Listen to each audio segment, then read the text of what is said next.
Good morning mga kalapatids. Ito po ating pakilala sa inyo po yung aking finisher ng Claveria at Santana pare. So yung 2022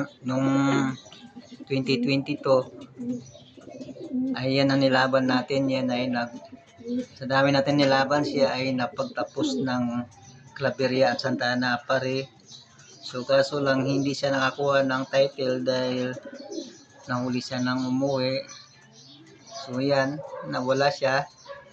So ngayon, nagbalik siya. Ngayon lang natin binidyo itong ating Santana pare dahil ayan na gumanda ng kanyang balahibo.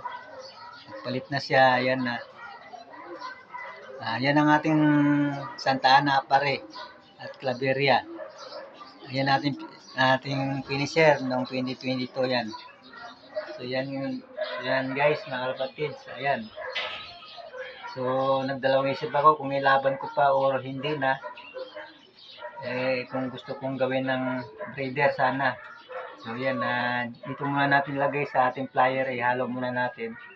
At para talagang makarecover siya at gumanda ang kanyang mga pangatawan.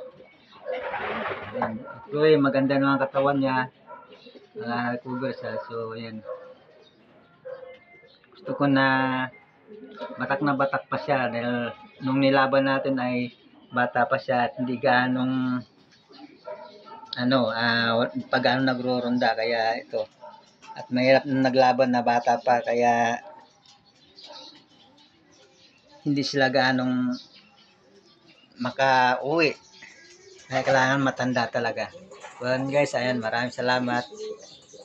Ayan, bumalik yung ating alaga ng ating finisher. Yan.